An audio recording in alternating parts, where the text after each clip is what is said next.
Bonjour et bienvenue, c'est Bertrand de la Fondation Magister, l'école des héros du monde réel.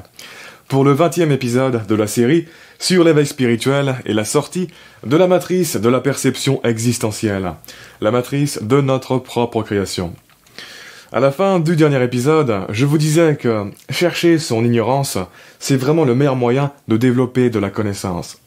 Et j'espère vraiment que d'ici pas mal d'années, on sera vraiment sur le cul des choses que l'on ignorait de manière générale et des présupposés bidons qu'on avait, du genre, avec tout ce qu'on sait, ça se saurait si on ignore des choses.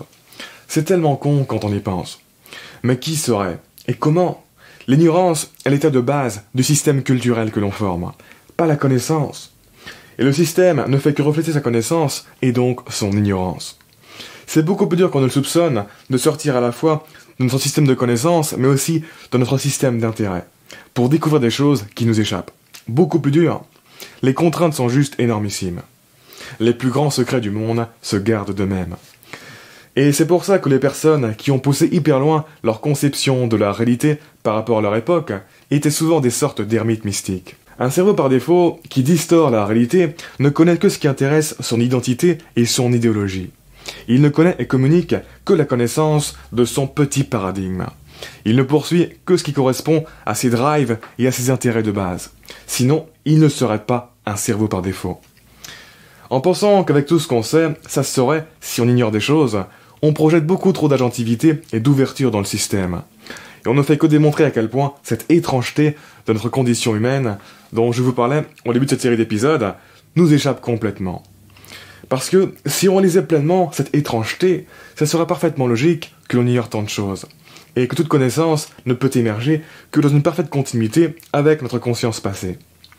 À un niveau relatif, on est libre, on doit être libre et s'accrocher à notre libre arbitre.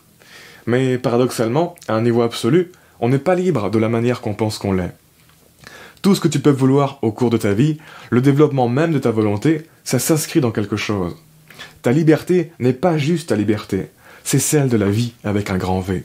C'est celle de la création.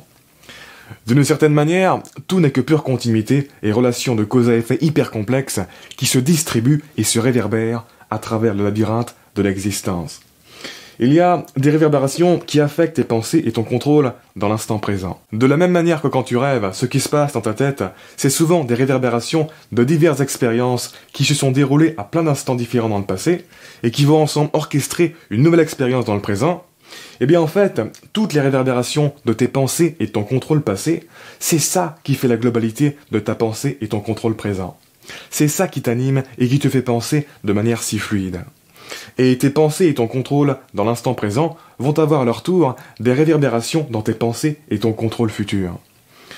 Si vous essayez de retracer objectivement à l'envers, d'instant en instant, le développement de votre propre psyché au cours de votre vie, si vous essayez de retracer objectivement comment vous en êtes arrivé à la psyché à laquelle vous en êtes arrivé aujourd'hui, si vous arrivez à le faire correctement, vous réaliserez que cet instant que vous vivez en ce moment, il n'aurait jamais pu être autrement.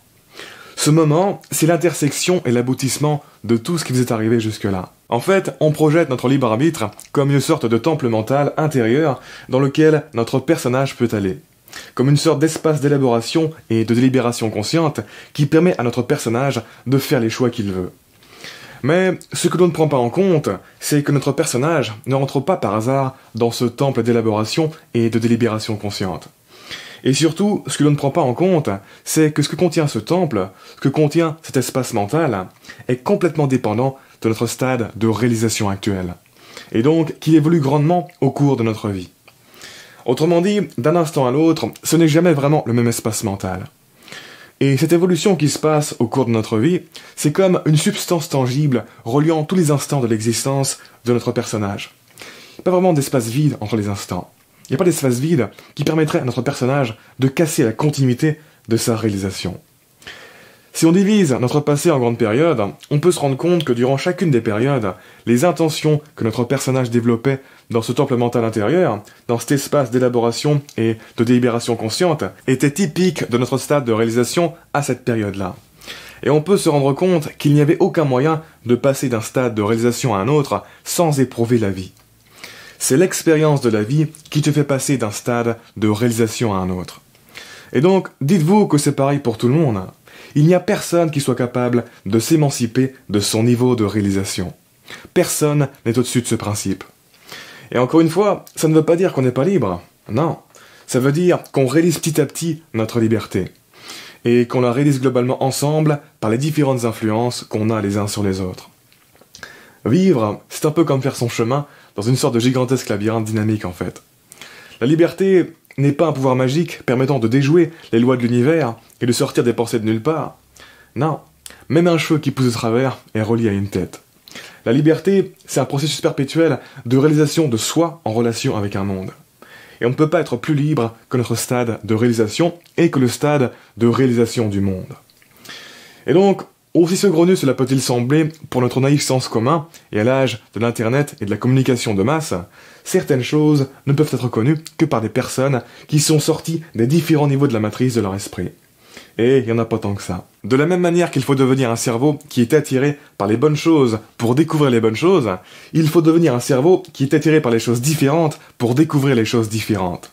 Il faut devenir un cerveau qui, d'une certaine manière, devient son propre paradoxe. Il faut réussir à se convaincre que tout ne se sait pas, que tout ce qui nous intéresse est relativement limité, que les choses les plus positives qui existent pour notre évolution sont dans des niches dont on n'a pas encore conscience ou qui sont masquées par nos émotions.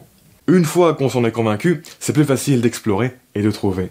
Voir comment la réalité partagée par l'humanité va évoluer, franchement, c'est une de mes principales raisons de rester en vie. Je veux au moins assister à ça. Je trouve ça tellement fou comme phénomène, ce qui se passe sur Terre. En fait, je suis assez sidéré du peu de conscience globale qu'on a de la nature dynamique du réel, et ça fait des années que je me dis, mais quand est-ce que ça va se développer ? Que je sois pas tout seul dans mon délire. Parce que vous n'avez pas idée à quel point c'est incommunicable, ce genre de truc, étant donné le principe même de la communication, qui présuppose une forme de préconnaissance, une forme de contexte, conférant une capacité d'intuiter les choses. Et tout ça, la nature du réel et compagnie, c'est tellement un truc de niche en fait.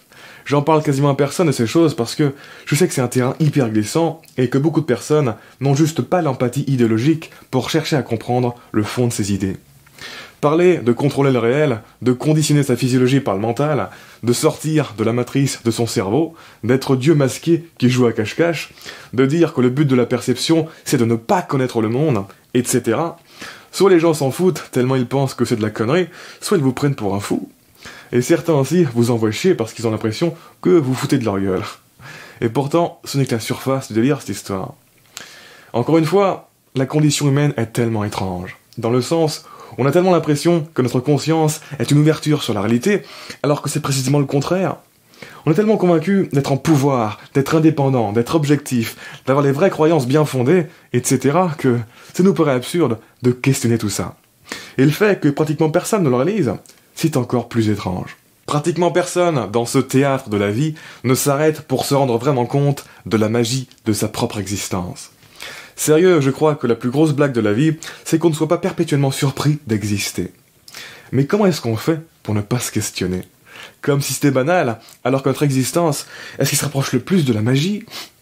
Mais en même temps, c'est plus excitant aussi que personne ne se demande comment on fonctionne.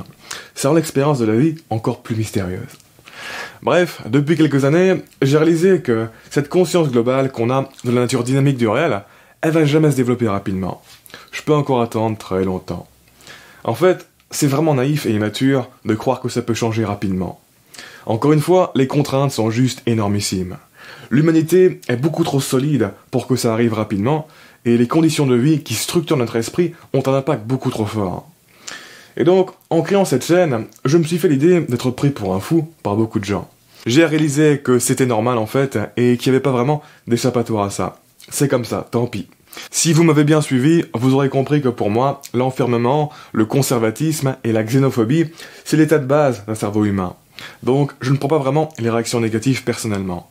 C'est juste un phénomène naturel avec lequel il faut composer. C'est d'ailleurs quelque chose qui va assez loin en fait, cette fondamentale incompréhension entre les êtres humains. Et bien la comprendre quelque part, ça soulage. Et on développera tout ça quand on abordera la psychologie développementale à grande échelle, les systèmes de valeurs, la mémétique, le modèle des dynamiques en spirale, tout ça.